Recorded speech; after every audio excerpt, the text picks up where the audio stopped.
Ini pelajaran pertama yang paling penting yang kita bisa ambil daripada majlis kita pada sore ini. Bagaimana setiap orang di antara kita jangan menyia-nyiakan waktu. Kita hanya memiliki teman-teman sekalian detik yang sekarang.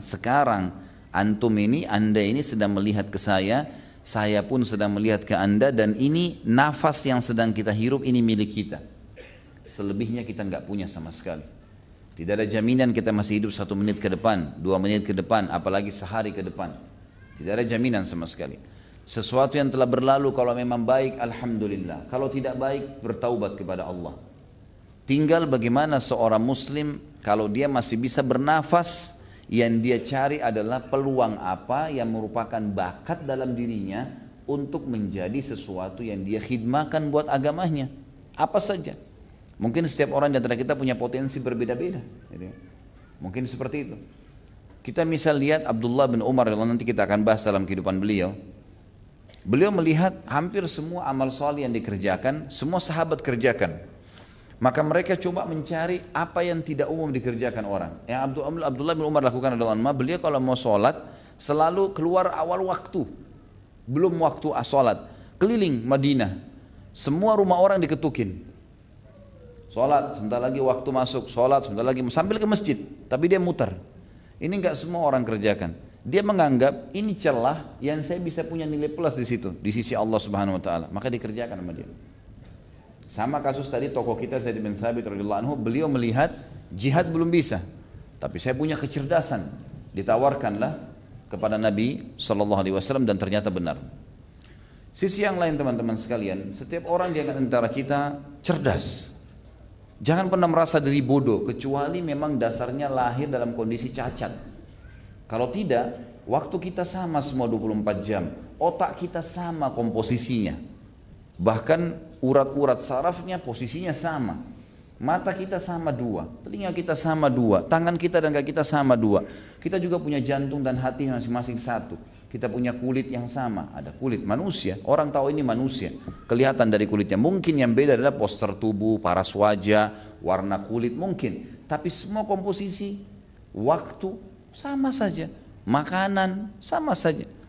Kenapa ada orang yang cerdas dan ada orang yang tidak cerdas? Permasalahannya orang yang cerdas mau mencerdaskan dirinya. Tidak ada orang yang tidak bisa menghafal teman-teman sekalian. Antum ini semua mampu menghafal, asal mau. Masalahnya kita tidak mau. Atau kadang-kadang kita selalu dicekoki oleh syaitan perasaan takut. Kira-kira orang tidak menghafal Quran kenapa? Karena takut nanti kalau tidak bisa. Belum coba. Belum hafal hadis, oh nanti kalau hafal takut tidak bisa. Nanti bagaimana kalau lupa? Imam Haram aja lupa. Imam Haram dari kecil hafal, sholat sudah sering ulangin tiap hari. Sholat bukan kebiasa, kadang-kadang masih salah, manusiawi. Tapi nggak ada orang lupa satu surah, kecuali kalau dia tidak ulangin sama sekali. Tapi orang lupa satu ayat, sambungannya, mungkin itu manusiawi. Tapi syaitan membuat manusia untuk tidak mau menghafal. Teman-teman sekalian, hafalan itu sangat baik. Hafalan itu sangat baik. Saya dulu dapat pelajaran luar biasa dari teman-teman dosen ya, teman-teman juga di kampus. Saya lihat teman-teman yang suka menghafal ilmu itu luar biasa. Sekarang pun di lapangan saya temukan mereka di lapangan dakwah itu biar tidak ada persiapan disuruh ceramah bisa. Beda dengan teman-teman yang dulunya malas, gak mau hafal, udahlah lulus pas-pasan di kelas. Kalau dia anggap dosennya kurang nyaman, suaranya kecil, tidur gitu kan. Ada orang-orang kita dari Indonesia, teman-teman dulu begitu. Ada orang yang tidak berprestasi, mengejar apa yang diucapin coba dihafal, lupa diulangi gitu. Dan saya temukan memang teman-teman yang menghafal ini ternyata betul prestasinya sangat luar biasa. Ilmunya, retorika cara bicaranya berbeda ya. Wacananya terbuka menjadi luas. Jadi jangan pernah berhenti menghafal. Hafal apa saja. Antum kalau dikasih nomor telepon oleh seseorang, coba latih. Jangan biasakan sebentar, nanti takut saya lupa lalu diketik. Enggak. Coba berapa nomornya? Sekian. Ulangin 2 kali, 3 kali, latih. Makin sering dilatih makin bagus. Kalau saya dulu temukan beberapa dosen dulu di Madinah mengajarkan kepada kami, dan saya pernah praktekin ya.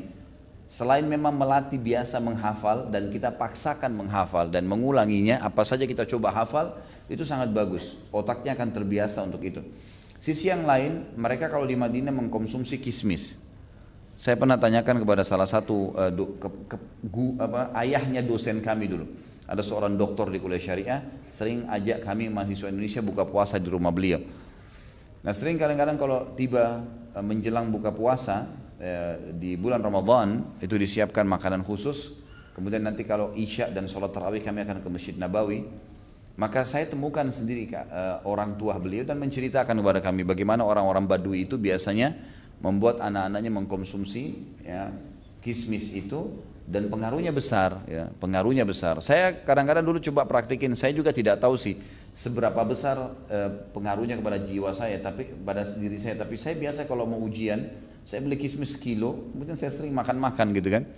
Tapi saya rasakan memang Allahu a'lam, apakah memang karena saya paksakan diri, tentu pertama karunia dari Allah SWT. Ya, atau saya paksakan diri atau memang ada juga pengaruh daripada itu. Tapi kita bersangka baik dengan Allah Azza wa Jalla, ternyata berpengaruh. Dan saya lihat teman-teman, karena seringnya dulu saya paksakan diri menghafal, sampai saya lihat sendiri hasilnya.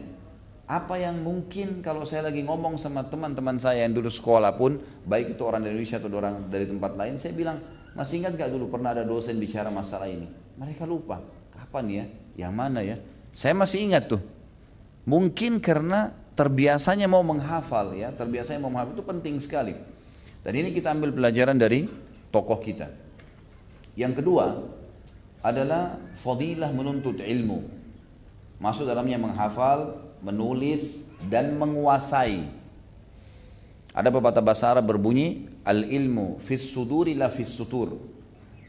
Ilmu itu yang ada di dalam hati dan bukan di tulisan. Kita harus menyatukan tiga hal ya, pada belajar itu ya, menghafalnya, menulisnya, dan menguasainya.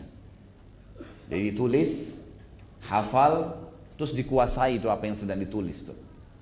Itu sangat berpengaruh dan sangat ditekankan bagi semua penuntut ilmu. Jadi teman-teman jangan juga meninggalkan tulisan. Setelah hafal ada tulisan. Kenapa Al-Quran teman-teman sekalian kita disuruh hafal, tapi bagi penghafal Al-Quran pun disuruh untuk baca Al-Quran. Baca, walaupun sudah hafal. Fadilah mengulangi hafalannya sendiri, fadilah melihat Al-Quran dengan mata sendiri. Kenapa Allah Azza wa Jalla menciptakan pertama pena, lalu menyuruh menulis dalam hadis Bukhari, gitu kan? Jelas. Kenapa perintah pertama di dalam Al-Quran, Iqra, suruh baca. Ya. Baca, hafal, tulis, dan kuasai ilmu itu. Tidak ada teman-teman sekalian orang yang sibukkan diri dengan ilmu itu kemudian jadi bodoh. Gak ada, ilmu membuat orang pintar. Kata ulama ada 5 hal yang bergabung di bawah ilmu. Pertama, hilang kebodohannya. Yang kedua, hilang keraguannya. Ya. Yang ketiga, tertinggikan derajatnya. Yang keempat, harum namanya. Dan yang kelima, akan bertambah kaya dia. Orang punya ilmu itu terbuka semua. Terbuka semua. Maka jangan pernah teman-teman sekali membatasi diri dengan ilmu, terutama dengan hafalan.